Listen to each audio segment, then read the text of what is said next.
আসসালামু আলাইকুম এভরিওয়ান, কি অবস্থা সবার? গতকালকে যখন আমি সিম্ফনি G26 এর রিভিউ লাগবে কিনা সেইটা নিয়ে একটা পোস্ট করি, সেখানে অনেকেই কমেন্ট করেছিলেন এই ফোনটা রিভিউ করার জন্য।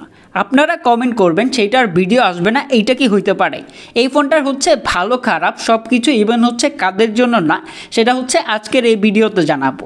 এই ফোনটার প্রাইস নির্ধারণ করা হয়েছে 7,000 টাকা। অ্যান্ড এখানে আপনারা গুড লুকিং ডিজাইনের পাশাপাশি 2GB RAM and 32GB internal storage পাচ্ছেন। তো এটার আজকে ভালো দিকগুলো অ্যান্ড খারাপ দিকগুলো খুবই সুন্দর করে বুঝিয়ে দিব, তাই ভিডিওটা অবশ্যই দেখবেন। আর যারা যারা এখনও সাবস্ক্রাইব করেননি অবশ্যই সাবস্ক্রাইব করে নোটিফিকেশন বেল ওপেন করে রাখবেন। আর এই ফোনটি আমাদেরকে স্পন্সর করেছে ওয়ার্ল্ড। তাদের কাছে আপনারা সিম্ফনি সহ সকল ব্র্যান্ডের স্মার্টফোন পেয়ে যাবেন। তাদের কাছ থেকে এই ফোনটি পারচেস করলেই থাকছে নিশ্চিত ডিসকাউন্ট অ্যান্ড আলাদা কিছু স্পেশাল গিফট। ডিজাইন নিয়ে বলতে গেলে আমি যখন ফার্স্ট টাইম এই ফোনটার পোস্টার দেখি তখন আমার কাছে Oppo F21 Pro এর কথাই মনে হয়েছে, কেননা এইটা আর ওইটার ডিজাইন অলমোস্ট সিমিলারই।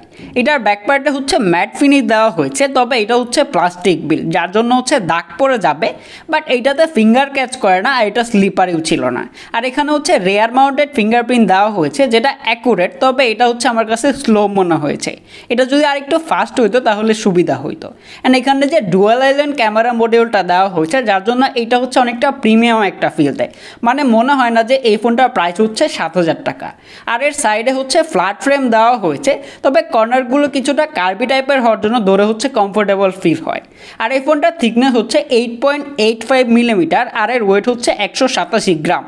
ওয়েটটা যদি আরেকটু কম হইতো, মানে ওয়েট ডিস্ট্রিবিউশনটা আমার কাছে ঠিকঠাক মনে হয় নাই, মানে ধরে লং টাইম ইউজ করলে কিছুটা প্যারা খাবেন।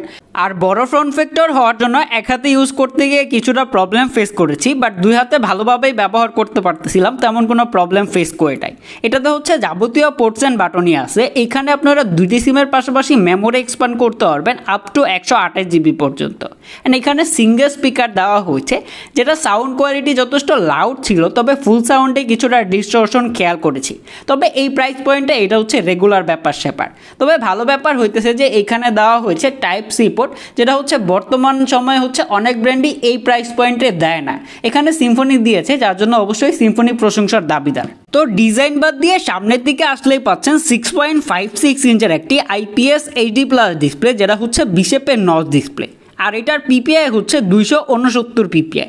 তো এটার যদি ডিসপ্লে নিয়ে বলতে হয় তাহলে এই ডিসপ্লেটা এমনিতে যথেষ্ট ব্রাইট অ্যান্ড কালারফুল ছিল, তবে 720p হওয়ার জন্য অবশ্যই কিছুটা শার্পনেসের ঘাটতি ফিল হয়। তবে 7,000 টাকা প্রাইস পয়েন্টে এইটা নিয়ে কমপ্লেন করার কিছু নাই। তবে এটা দিয়ে যখন day to day multitasking, social media browsing বা হার্ডকোর কাজ করতেছিলাম, তখন আমার কাছে একটু বেশি লেটেন্সি মনে হয়েছে, মানে একটু জোরে চাপ দিয়ে কাজ করতে হয়। তবে এটা আসলে প্রাইস পয়েন্টে রেগুলারই বলা যায়, এইটা নিয়ে আসলে কমপ্লেন করব না। তারপরে এখানে একটু ফাস্ট হইলে ভালো হইতো। অ্যান্ড এটার যে লোয়ার চিনটা আছে, এইটা আমার কাছে একটু বেশি বড় মনে হয়েছে। এটা যদি আর একটু ন্যারো রাখা হইতো তাহলে দেখতে ভালো লাগতো। ভিউইং অ্যাঙ্গেল ভালো ছিল, যথেষ্ট sharp and vibrant colour produce করে প্রাইস পয়েন্ট অনুযায়ী। আর এটার পিক ব্রাইটনেস কত সেটা জানতে পারি নাই, তবে এমনিতে অনেকটাই ব্রাইট ছিল। ইভেন এইটার ডিসপ্লেটা আমার কাছে আইটেল S23 যে ডিসপ্লেটা আছে ওইটার থেকে কেন জানি বেশি ব্রাইট মনে হইতেছিল, কেননা আমি দুইটা যখন ভিডিও করতেছিলাম আমার কাছে এইটার ডিসপ্লেটা বেশি ব্রাইট মনে হয়েছে। আর এটার প্রোটেকশন হিসেবে কি থাকছে তা জানা যায়নি, যার জন্য অবশ্যই আলাদা করে একটি স্ক্রিন প্রোটেক্টর লাগিয়ে রাখবেন। এই ফোনটির রেয়ারে থাকছে ডুয়াল ক্যামেরা সেটআপ, যার মেইন ক্যামেরাটি 5 মেগাপিক্সেলের মেইন সেন্সর, আরেকটা 2 মেগাপিক্সেলের ডেপথ সেন্সর। আর এর ফ্রন্টে আসলেই পাচ্ছেন 5 মেগাপিক্সেলের সেলফি ক্যামেরা। অ্যান্ড এইটা দিয়ে আপনারা সর্বোচ্চ 720p দিয়ে ভিডিও রেকর্ড করতে পারবেন। তো এইটার যদি পিকচার নিয়ে বলতে হয় তাহলে দিনের আলোতে ঠিকঠাক ছবি ক্যাপচার করে, বাট যখন লো লাইটে যাবে তখন অনেক বেশি গ্রেনের দেখা পেয়েছি। ইভেন ছবিতে ডিটেলসও কমে যায়। তারপর আসলে প্রাইস পয়েন্ট অনুযায়ী এইখানে আরেকটু ইমপ্রুভ করা যাইতো। যদি এটা পোর্ট্রেট মোড নিয়ে বলতে হয় তাহলে এই ডিটেকশন একেবারে অ্যাকুরেটও না, আবার যে খারাপ এরকম ছিল না। ইভেন আমার কাছে Z60 পোর্ট্রেট মোডের থেকে এটা আমার কাছে মনে হয়েছে একটু বেশি ভালো কাজ করে। তাছাড়া যদি ফ্রন্ট ক্যামেরা নিয়ে বলতে হয়, ফ্রন্ট ক্যামেরা অ্যাভারেজ ছিল, তবে পোর্ট্রেট মোডে একটু ভালো কাজ করেছে। তবে এইখানেও আরেকটু ইমপ্রুভ করা যাইতো, তবে ফ্রন্ট ক্যামেরা বাদ দিলাম, বাট রেয়ার ক্যামেরাতে ক্লিয়ার আর একটু ইমপ্রুভের দরকার আছে। তারপরও ছবিগুলো দিয়ে দিলাম, আপনারাই দেখে কমেন্ট করে জানাবেন যে কেমন ছিল ছবিগুলো।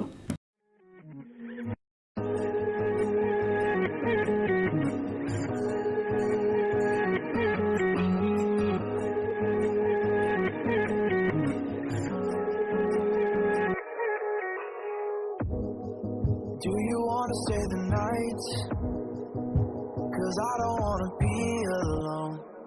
It's been weighing on my mind for too long, too long. Do you wanna save a life? 'Cause I just really performance নিয়ে বলতে গেলে এইটাতে ব্যবহার করা হয়েছে ইউনি এসওসি 9863A, যেটা হচ্ছে 28 ন্যানোমিটার থ্রেডে বিল্ড করা, আর এর জিপিওতে ব্যবহার করা হয়েছে পাওয়ার VRGE 8322।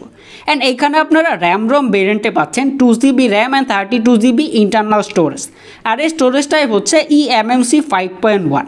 অ্যান্ড এখানে আপনারা আপ টু 128GB পর্যন্ত মেমোরি এক্সপ্যান্ড করতে পারবেন।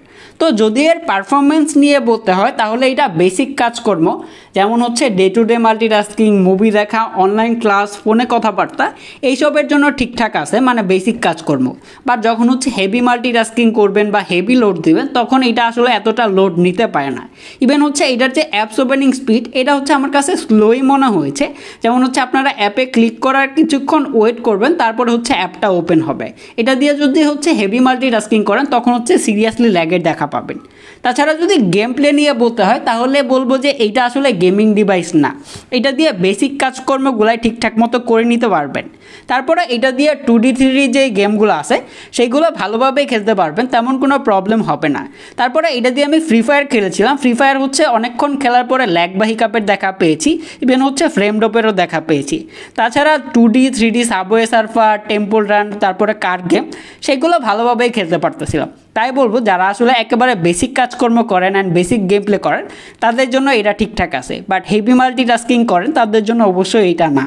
সফটওয়্যার পার্টে এইটাতে ব্যবহার করা হয়েছে অ্যান্ড্রয়েড 13 গো এডিশন, যার উপরে হচ্ছে কাস্টম স্কিন ব্যবহার করা হয়েছে, যেটা হচ্ছে অনেকটা পিওর স্টক অ্যান্ড্রয়েডের মতো, যেখানে ইনবিল্ড ওইরকম কোনো অ্যাপ দেখতে পাই নাই, যার জন্য day to day multitasking, social media browsing যখন করতেছিলাম তেমন কোনো অ্যাড ট্যাড আসে নাই।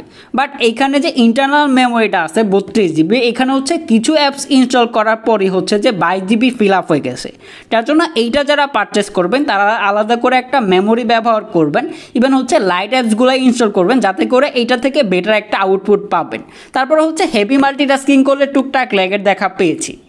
যদিও বর্তমান সময়ে রেগুলার ট্রেন্ড হয়ে গেছে 5000 mAh ব্যাটারি, বাট এইটাতে ব্যবহার করা হয়েছে 4000 mAh ব্যাটারি। যদি এর ব্যাটারি ব্যাকআপ নিয়ে বলতে হয় তাহলে এইটা দিয়ে যারা মডারেট ইউজার আছেন তারা হচ্ছে টেনে টুনে একদিনের মতো ব্যাটারি ব্যাকআপ পেয়ে যাবেন। বাট যারা হচ্ছে হার্ডকোর ইউজার তারা হচ্ছে এইটা দিয়ে লং টাইম ইউজ করলে, একটানা গেম প্লে করলে 5.5 থেকে 6 ঘন্টার মতো স্ক্রিন অন টাইম পাবেন। আর এটার বক্সেই দেওয়া হয়েছে 7.5 ওয়াটের একটা চার্জার, যেটা দিয়ে এই ফোনটা ফুল চার্জ হইতে 0 to 100% 3 ঘন্টা বা 3 ঘন্টার একটু বেশি সময় লাগতে পারে।